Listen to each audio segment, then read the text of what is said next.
जम्मू कश्मीर के शोपियां में सेना ने ढेर किए 3 आतंकी, क्या पहलगाम घटना से जुड़े थे लिंक, 2 की हुई पहचान।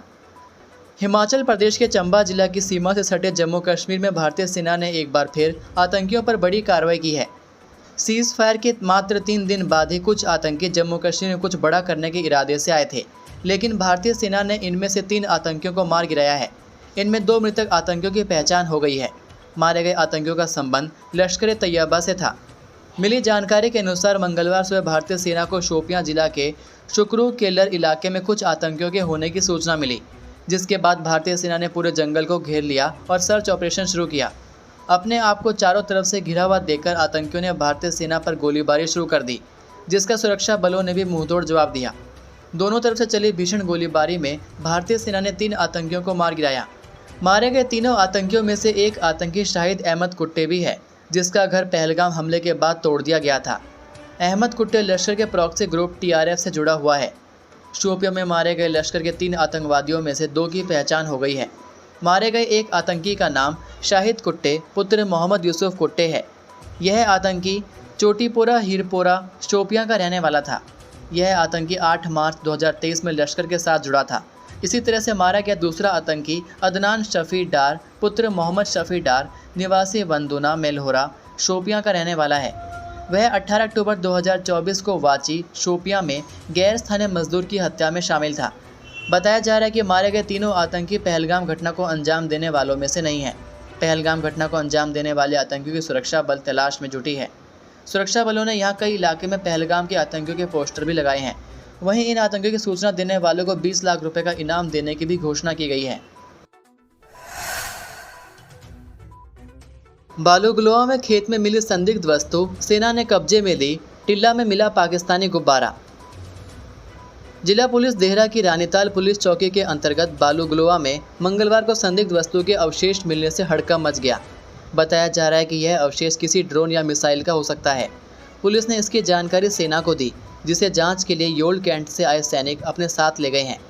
इसके साथ आसपास के क्षेत्र में भी पुलिस की ओर से तलाशी अभियान चलाया गया।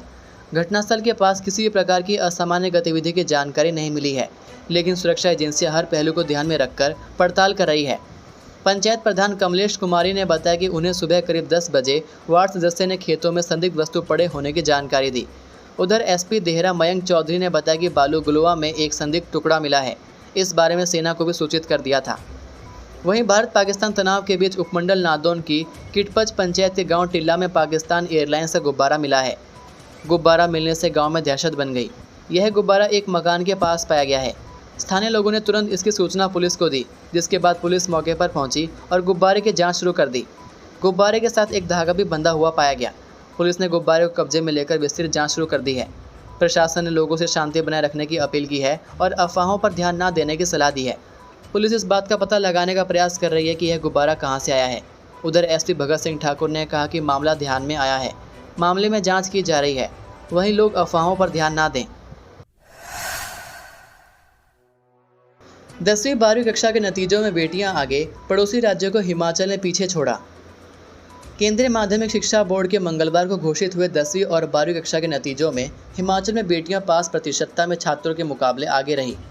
हिमाचल में 10वीं कक्षा में 97.26% और 12वीं कक्षा में 92.76% विद्यार्थी पास हुए। दोनों कक्षाओं के परीक्षा परिणाम में हिमाचल के विद्यार्थियों का प्रदर्शन जम्मू कश्मीर को छोड़कर पड़ोसी राज्यों पंजाब, हरियाणा, उत्तराखंड, उत्तर प्रदेश और चंडीगढ़ से बेहतर रहा है। 10वीं की परीक्षाओं में प्रदेश में कुल 17,204 विद्यार्थियों ने पंजीकरण करवाया था। इनमें 9,530 छात्र और 7,674 छात्राएं थीं। प्रदेश में कुल 17,177 विद्यार्थी उपस्थित हुए। इनमें 9,516 छात्र और 7,661 छात्राएं शामिल रही। कुल पास 16,706 विद्यार्थियों में से 9,191 छात्र और 7,515 छात्राएं रही। 10वीं कक्षा का कुल परिणाम 97.26% रहा। उधर 12वीं कक्षा के परीक्षा परिणामों में हिमाचल का परिणाम 92.76% रहा। 12वीं कक्षा की परीक्षाओं के लिए कुल 11,417 विद्यार्थियों ने पंजीकरण करवाया, जबकि 11,385 परीक्षा में शामिल हुए। प्रदेश में 6,058 छात्रों और 5,327 छात्राओं ने परीक्षा दी। कुल 10,561 विद्यार्थी परीक्षा में पास हुए। इनमें 5,499 छात्र और 5,062 छात्राएं परीक्षा में पास हुई। 12वीं कक्षा में 95.03% छात्राएं और 90.77% छात्र पास हुए। हिमाचल प्रदेश बोर्ड रिजल्ट होने वाला है जारी, जाने 10वीं 12वीं रिजल्ट की ताज़ा जानकारी।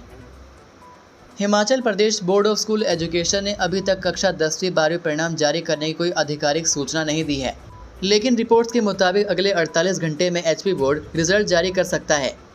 परिणाम जारी होने के बाद छात्र आधिकारिक वेबसाइट hpbosc.org पर जाकर अपना रिजल्ट चेक कर सकते हैं। हिमाचल बोर्ड ने पिछले साल दोनों कक्षाओं के नतीजे अलग अलग तारीखों में घोषित किए थे, जिसमें कक्षा 10वीं का परिणाम 7 मई तो कक्षा 12वीं का परिणाम 29 अप्रैल को जारी किया गया था। इस बार बोर्ड पिछली बार से ज़्यादा समय के अंतराल पर बोर्ड रिजल्ट जारी कर रहा है। इस साल हिमाचल बोर्ड द्वारा कक्षा 10वीं 12वीं की वार्षिक परीक्षाओं का आयोजन 4 मार्च से 25 मार्च के बीच किया गया था, जिसमें कक्षा 10वीं की परीक्षा 4 मार्च से 25 मार्च और कक्षा 12वीं की परीक्षा 8 मार्च से 25 मार्च की अवधि में आयोजित की गई थी। हिमाचल के काशवी ने रचा इतिहास, 11 की उम्र में पास की 10वीं की परीक्षा, बनी देश की पहली विद्यार्थी। सीबीएसई बोर्ड की 10वीं की परीक्षा में हिमाचल प्रदेश की एक बेटी ने ऐसा कारनामा कर दिखाया है जो शायद इतिहास बन गया है। हिमाचल के कांगड़ा जिला की वंडर गर्ल काशवी ने मात्र 11 साल की उम्र में ही 10वीं की परीक्षा पास कर ली है। इतनी कम आयु में 10वीं की परीक्षा पास करने वाले काशवी सीबीएसई बोर्ड के तहत देश की पहली विद्यार्थी बन गई है। कांगड़ा जिला के उपमंडल पालमपुर की रहने वाली काशवी ने सीबीएसई द्वारा घोषित 10वीं के परीक्षा परिणाम में 91% अंक हासिल कर यह उपलब्धि हासिल की। काशवी ने गणित विषय में 93 अंक, विज्ञान में 92, इंग्लिश में 89, हिंदी में 88, सोशल साइंस में 82 हासिल किए। काशवी की इस उपलब्धि से उसके परिवार में खुशी का माहौल है। विक्रमादित्य सिंह ने ऑपरेशन सिंदूर पर की पीएम मोदी की तारीफ, साथ में कर दी ये डिमांड। भारत और पाकिस्तान के बीच 5 दिन तक चला संघर्ष शनिवार की शाम को 5 बजे सीज़फायर के साथ ही खत्म हो गया। सीज़फायर के बाद देश सहित हिमाचल के हालात भी सामान्य होने लगे हैं, लेकिन सीज़फायर पर सियासत तेज होने लगी है। ऑपरेशन सिंदूर पर जहां हिमाचल कांग्रेस पीएम मोदी के साथ चट्टान की तरह खड़ी दिखी, वहीं सीज़फायर पर अब केंद्र सरकार से चर्चा की मांग कर रही है। हिमाचल कांग्रेस में लोक निर्माण विभाग के मंत्री विक्रमादित्य सिंह ने भी इस मांग का समर्थन किया है। इसके साथ ही विक्रमादित्य सिंह ने केंद्र की मोदी सरकार से तुर्की से सेब की आयात पर रोक लगाने की भी मांग की है, क्योंकि भारत पाकिस्तान संघर्ष के दौरान तुर्की ने पाकिस्तान का साथ दिया था और उसके ही ड्रोन से पाकिस्तान ने हिमाचल में हवाई हमले का प्रयास किया था। विक्रमादित्य सिंह ने कहा कि पहलगाम में हुई आतंकी घटना का भारत सरकार ने ऑपरेशन सिंदूर से जवाब दिया और सीमा पर कई आतंकी ठिकानों को ध्वस्त कर दिया। भारत सरकार द्वारा की गई इस कार्रवाई को पूरे देश ने समर्थन दिया। विक्रमादित्य सिंह ने कहा कि इस मसले पर पूरा देश एकजुट है और प्रधानमंत्री नरेंद्र मोदी और भारतीय सेना के साथ चट्टान की तरह खड़ा है। विक्रमादित्य ने कहा कि सीज़फायर को लेकर कुछ भी स्पष्ट नहीं हो पाया है। सीज़फायर को लेकर अमेरिकी राष्ट्रपति के बयान पर भी कोई स्पष्टता नहीं आई। विक्रमादित्य सिंह ने कहा कि ऑपरेशन सिंदूर पर पूरे विपक्ष ने सरकार का एकजुट होकर सहयोग दिया है। ऐसे में अब केंद्र सरकार को भी सदन के भीतर सभी मसलों पर चर्चा करनी चाहिए, जिसके लिए केंद्र की मोदी सरकार को लोकसभा का विशेष सत्र बुलाना चाहिए, जिसमें विपक्ष को उसके सवालों के जवाब मिल सके और सीज़फायर पर भी स्थिति स्पष्ट हो सके। हिमाचल कांग्रेस प्रदेश अध्यक्ष चयन के बीच राठौर को दिल्ली से आया बुलावा, गरमाई सियासत। हिमाचल प्रदेश कांग्रेस पिछले 6 महीने से बिना संगठन के चल रही है। वहीं कांग्रेस प्रदेश अध्यक्ष की भी ताजपोशी में लगातार विलंब हो रहा है। अब इस सब के बीच हिमाचल कांग्रेस के पूर्व प्रदेश अध्यक्ष और संगठन के राष्ट्रीय प्रवक्ता एवं विधायक कुलदीप सिंह राठौर को दिल्ली से बुलावा आ गया है। कुलदीप राठौर मंगलवार को दिल्ली रवाना हो गए। हाईकमान द्वारा राठौर को दिल्ली बुलाए जाने से अब हिमाचल कांग्रेस में सियासी हलचल मच गई है। आपको बता दें कि हिमाचल प्रदेश में एक तरफ जहां कांग्रेस के पूरे संगठन का गठन होना है, वहीं प्रतिभा सिंह का कार्यकाल खत्म होने के चलते अब प्रदेश को नया प्रदेश अध्यक्ष भी मिलना है। पार्टी हाईकमान की ओर से लगातार हो रही देरी पर अब कांग्रेस के वरिष्ठ नेता राहुल गांधी ने संगठन के गठन और प्रदेश अध्यक्ष चुनाव की जिम्मेदारी ली है, जिसके लिए वह इसी सप्ताह प्रदेश के सभी बड़े नेताओं को दिल्ली बुलाएंगे। लेकिन उससे पहले ही कुलदीप राठौर के दिल्ली बुलाए जाने से एक बार फिर हिमाचल में राजनीति गरमाने लगी है। हिमाचल में लगेंगे 40 नए उद्योग, नौकरी के खुलेंगे द्वार, नामी कंपनियों से मिले निवेश के प्रस्ताव। हिमाचल प्रदेश में 40 और नए उद्योग लगेंगे। कई बड़े औद्योगिक समूहों ने बद्दी बरोटीवाला नालागढ़ औद्योगिक क्षेत्र में उद्योग स्थापित करने की इच्छा जताई है। उद्योग विभाग को 200 करोड़ से ज़्यादा निवेश के 40 औद्योगिक प्रस्ताव मिले हैं। इनके धरातल पर उतरने से करीब 1,500 लोगों को प्रत्यक्ष रोजगार मिलेगा। उद्योग महकमा इन प्रस्तावों को स्वीकृति के लिए सिंगल विंडो क्लियरेंस समिति की बैठक में लाने की तैयारी कर रहा है। नए प्रस्तावों में टाइल्स, दवाओं के निर्माण में प्रयुक्त कच्चा माल और सोलर पैनल से जुड़े उद्योग शामिल हैं। विभाग के अनुसार नए उद्योगों को स्थापित करने के लिए हिमाचल और बाहरी राज्यों के उद्योगपतियों ने रुचि दिखाई है।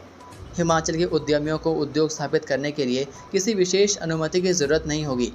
बाहरी राज्यों के निवेशकों को लीज पर जमीन लेने की अनुमति लेनी होगी। मई के 12 दिनों में सामान्य से 18% अधिक बरसे बादल, जाने एक सप्ताह तक कैसा रहेगा मौसम। हिमाचल प्रदेश में मई के पहले 12 दिनों में सामान्य से 18% अधिक बारिश दर्ज की गई। मौसम विभाग के अनुसार 1 से 13 मई की अवधि के लिए 28.9 मिलीमीटर बारिश को सामान्य माना गया है, लेकिन वास्तव में 34.1 मिलीमीटर बारिश हुई। बिलासपुर में सामान्य से 208, चंबा 19, हमीरपुर 157, कांगड़ा 66, मंडी 69, शिमला 62, सिरमौर 291, सोलन 216 व ऊना में 37% अधिक बारिश हुई। वहीं किन्नौर में सामान्य से 81, कुल्लू में 35 व लाहौल स्पीति में 36% कम बारिश हुई। मौसम विज्ञान केंद्र शिमला की ओर से राज्य के कुछ स्थानों पर हल्की बारिश का दौर 19 मई तक जारी रहने का पूर्वानुमान जताया गया है।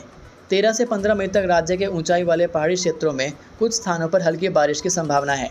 16 से 19 मई तक राज्य के कुछ स्थानों पर हल्की बारिश के आसार हैं। अगले 5 दिनों के दौरान राज्य के कुछ हिस्सों में अधिकतम तापमान में धीरे धीरे लगभग 3 से 4 डिग्री सेल्सियस की वृद्धि होने की संभावना है। ये थे आज के मुख्य समाचार। हिमाचल प्रदेश की बड़ी खबरें रोजाना जानने के लिए सब्सक्राइब कीजिए DHP न्यूज़ चैनल को और बेल आइकन पर क्लिक करें, जिससे आपको प्रदेश की बड़ी खबरें हमारे द्वारा मिलती रहें। वीडियो को लाइक और शेयर ज़रूर कीजिए और आप हमारी वीडियो कौन से शहर से देख रहे हैं नीचे कमेंट करके ज़रूर बताइए। वीडियो में अंत तक बने रहने के लिए आपका बहुत बहुत धन्यवाद। जय हिंद, जय भारत, जय हिमाचल।